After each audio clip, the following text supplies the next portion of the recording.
UP की 9 विधानसभा सीटों पर होने वाले उपचुनाव को लेकर आज बीजेपी ने 7 सीटों पर उम्मीदवारों का ऐलान कर दिया है। पार्टी ने सीसामऊ सीट पर अभी पत्ते नहीं खोले हैं, जबकि मीरापुर सीट पर आरएलडी अपना प्रत्याशी उतारेगी।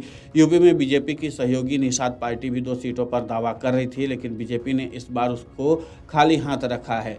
इससे पहले संजय निषाद मझवा और कटहरी सीट पर दावा कर रहे थे। संजय निषाद इन दोनों सीटों पर अपने उम्मीदवार उतारने की तैयारी में थे, लेकिन बीजेपी आलाकमान ने संजय निषाद से ऐसा क्या कहा कि वो बिना सीट लिए ही वापस लखनऊ से लौट गए। इतना ही नहीं, उन्होंने इसको लेकर कोई विरोध भी दर्ज नहीं कराया। ऐसे में सवाल है कि 2 सीटों पर उम्मीदवार उतारने जा रहे संजय निषाद माने कैसे। वे पिछले 3 दिनों से दिल्ली में डेरा डाले हुए थे। बीजेपी अध्यक्ष जेपी नड्डा से मुलाकात के बाद संजय निषाद के सुर बदल गए। इससे पहले वे लगातार इन सीटों पर उम्मीदवार उतारने की बात कह रहे थे। सूत्रों की माने तो बीजेपी अध्यक्ष ने निषाद को उम्मीदवार नहीं उतारने के बदले निषाद जाति को यूपी में एससी आरक्षण का लाभ दिलाने का वादा किया है। यानी यूपी की योगी सरकार निषाद जाति को एससी की सूची में शामिल करेगी। निषाद जाति एससी में आती है, लेकिन यूपी में ऐसा नहीं है। बीजेपी अध्यक्ष ने भरोसा दिलाया कि यूपी में निषाद जाति को एससी में शामिल किया जाएगा। दिवाली के बाद बैठक कर इस मुद्दे का हल निकाल लिया जाएगा। वहीं बीजेपी अध्यक्ष से मुलाकात के बाद संजय निषाद ने कहा कि निषाद पार्टी गठबंधन धर्म निभाएगी और सभी सीटों पर एनडीए के उम्मीदवारों को जिताएगी। सीटों पर बात नहीं बनने की सूरत में डॉक्टर संजय निषाद ने पैंतरा बदलते हुए निषाद समाज के हितों पर बात शुरू कर दी। निषाद समाज को अनुसूचित जाति का दर्जा दिलाने और निषाद पार्टी के कार्यकर्ताओं को समायोजित करने, उनके हितों का ख्याल रखने का प्रस्ताव डॉक्टर संजय निषाद ने रखा। जेपी नड्डा ने कहा कि उनके प्रस्ताव पर दिवाली के बाद विचार किया जाएगा। फिलहाल उपचुनाव में एनडीए के सहयोगी के तौर पर बीजेपी उम्मीदवार को मजबूत करिए। एनडीए की मजबूती में ही बीजेपी और निषाद पार्टी सबका हित है। डॉक्टर संजय निषाद समझ गए कि संत कबीर नगर की हार ने उनकी सियासी ताकत को कमजोर कर दिया है और इसी के आधार पर उनके साथ ऐसा व्यवहार हो रहा है। डॉक्टर संजय निषाद से जब मीडिया ने जानना चाहा कि बीजेपी नेतृत्व उनके प्रस्ताव को लेकर क्या दृष्टि रखती है, तो उन्होंने भारी आवाज में कहा, बीजेपी संत कबीर नगर वाली गलती दोहरा रही है। अब हमारे लोग किस मुंह से वोट मांगने के लिए निकलेंगे। गठबंधन धर्म का पालन तो हम करेंगे, लेकिन निराश हो चुके हैं। पार्टी के कार्यकर्ताओं में उत्साह पैदा करना आसान नहीं है।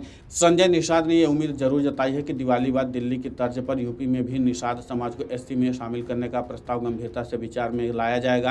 हालांकि इससे पहले संजय निषाद ने इशारा कर दिया था कि वो इस उपचुनाव में गठबंधन का धर्म निभाने के लिए तैयार हैं। वहीं सियासी गलियारों में चर्चा थी कि बीजेपी और संजय निषाद के बीच सीट बंटवारे को लेकर खटास बढ़ रही है। हालांकि संजय निषाद ने अब साफ कर दिया कि वो पहले भी एनडीए में थे और आज भी हैं और कल भी रहेंगे।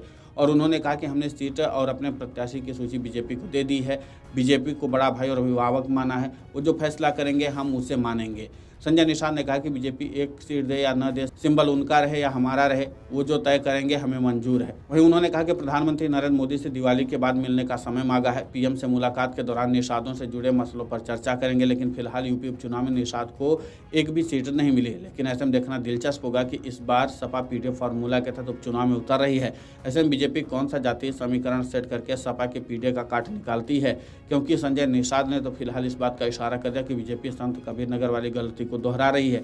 अब बीजेपी को भी साबित करना होगा कि अपने समीकरण को सही तरीके से सेट किया है। लेकिन यहाँ पर आरएलडी को तो अभी फिलहाल एक सीट मिल गई है, लेकिन संजय निषाद को एक भी सीट नहीं मिली है।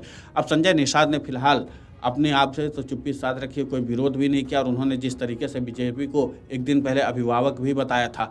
इन तमाम समीकरणों के बाद अब देखना ये होगा कि आखिर उत्तर प्रदेश की जनता किन जातीय समीकरणों किन के आधार पर मतदान करती है यूपी उपचुनाव में। Video desk amarujala.com।